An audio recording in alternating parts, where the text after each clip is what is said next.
अच्छे लोगों के साथ हमेशा बुरा क्यों होता है? गीता में श्री कृष्ण ने दिया है अर्जुन को इसका जवाब।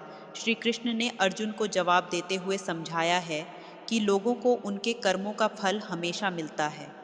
अक्सर आपने महसूस किया होगा कि जो लोग अच्छे कर्म करते हैं वो परेशान रहते हैं, वहीं जो बुरे कर्म करते हैं वो खुशी से रह रहे होते हैं।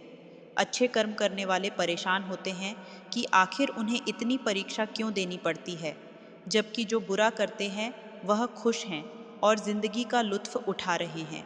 अगर आपके दिमाग में भी यह सवाल आया है, तो आज हम आपको इसका जवाब देंगे।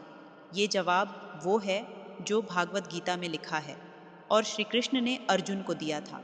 भागवत गीता में कथा के अनुसार जब भी अर्जुन के दिमाग में कोई दुविधा होती थी तो वह श्री कृष्ण के पास पहुंच जाते थे। एक बार की बात है, अर्जुन ने भगवान श्री कृष्ण जी को कहा कि वो दुविधा में है और इसका जवाब वो श्री कृष्ण से चाहते हैं। श्री कृष्ण ने पूछा कि क्या सवाल है? अर्जुन ने कहा, मुझे यह जानना है कि अच्छे लोगों के साथ हमेशा बुरा ही क्यों होता है, वही बुरे लोग खुशहाल दिखते हैं। अर्जुन के मुंह से ऐसी बातें सुनकर श्री कृष्ण मुस्कुराए और कहा, मनुष्य जैसा सोचता है और महसूस करता है वैसा कुछ नहीं होता है, बल्कि अज्ञानता की वजह से वो सच्चाई नहीं समझ पाता है। अर्जुन उनकी ये बात समझ नहीं पाए। इसके बाद श्री कृष्ण ने क्या कहा वह जानते हैं।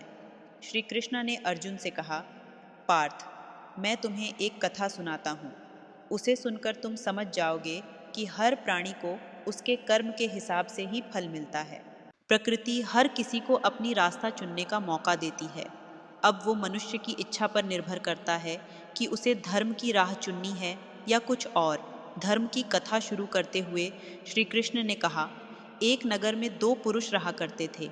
एक पुरुष व्यापारी था जिसके जीवन में धर्म का बहुत महत्व था। वह पूजा पाठ में यकीन रखता था। वह हर रोज मंदिर जाता था और दान धर्म भी करता था और हर रोज भगवान की पूजा करता था। वहीं दूसरा पुरुष बिल्कुल विपरीत था। वह हर रोज मंदिर तो जाता था, लेकिन पूजा करने नहीं, बल्कि मंदिर के बाहर से जूते चप्पल चुराता था। उसे दान और धर्म से कोई लेना देना नहीं था। समय बिताता गया और एक दिन बहुत जोर की बारिश हो रही थी। इस वजह से मंदिर में पुजारी के अलावा कोई नहीं था। ये बात जब दूसरे पुरुष को पता चली तो उसने कहा कि ये सही मौका है मंदिर का धन चुराने का। पंडित से नजर बचाकर उसने मंदिर का सारा धन चुरा लिया। इस समय धर्म कर्म में विश्वास रखने वाला व्यक्ति भी मंदिर पहुंचा और दुर्भाग्य से मंदिर के पुजारी ने उसे ही चोर समझ लिया और चिल्लाने लगे। वहां लोग एकत्र हो गए और उसे बहुत मारा। किसी तरह वो बचते बचते वहां से निकला तो दुर्भाग्य ने उसका साथ वहां भी नहीं छोड़ा। मंदिर के बाहर वो एक गाड़ी से टकरा गया और घायल हो गया। फिर वो व्यापारी लंगड़ाते हुए घर जाने लगा तो रास्ते में उसकी मुलाकात उस पुरुष से हुई जिसने मंदिर से धन चुराया था। उसने कहा, आज तो मेरी किस्मत चमक गई, एक साथ इतना सारा धन मिल गया। यह सब देखकर उसे बहुत बुरा लगा और उसने अपने घर से भगवान की सारी तस्वीर निकाल दी।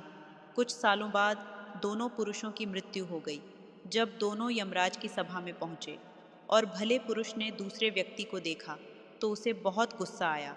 उसने क्रोधित होकर यमराज से पूछ ही लिया, मैं तो हमेशा अच्छे कर्म करता था, दान में विश्वास करता था, उसके बदले जीवन भर मुझे अपमान और दर्द ही मिला और इस व्यक्ति को नोटों से भरी पोटली मिली।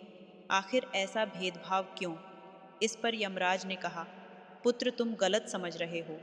जिस दिन तुम्हारी गाड़ी से टक्कर हुई थी वह दिन तुम्हारे जीवन का आखिरी दिन था, परंतु तुम्हारे अच्छे कर्मों की वजह से तुम्हारी मौत सिर्फ एक छोटी सी चोट में बदल गई। तुम इस दुष्ट व्यक्ति के बारे में जानना चाहते हो। दरअसल इसके भाग्य में राजयोग था, मगर इसके कुकर्मों और धर्म की वजह से वह सिर्फ एक छोटी सी धन की पोटली में बदल गया। कथा सुनने के बाद श्री कृष्णा अर्जुन से कहते हैं, पार्थ, क्या अब तुम्हें तुम्हारे सवाल का जवाब मिल गया? ऐसा सोचना कि भगवान तुम्हारे कर्मों को नज़रअंदाज कर रहे हैं, ये बिल्कुल भी सत्य नहीं है। भगवान हमें कब क्या किस रूप में दे रहा है मनुष्य को समझ में नहीं आता है, मगर आप अच्छे कर्म करते रहे तो भगवान की कृपा हमेशा बनी रहती है। इसलिए अपने अच्छे कर्मों को बदलना नहीं चाहिए, क्योंकि उसका फल हमें इसी जीवन में मिलता है। इसलिए मनुष्य का फर्ज है कि वो हमेशा अच्छे कर्म करते रहे, क्योंकि श्री कृष्ण ने गीता में भी बताया है कि किसी के द्वारा किया गया कर्म बेकार नहीं जाता है, चाहे वो अच्छा हो या बुरा।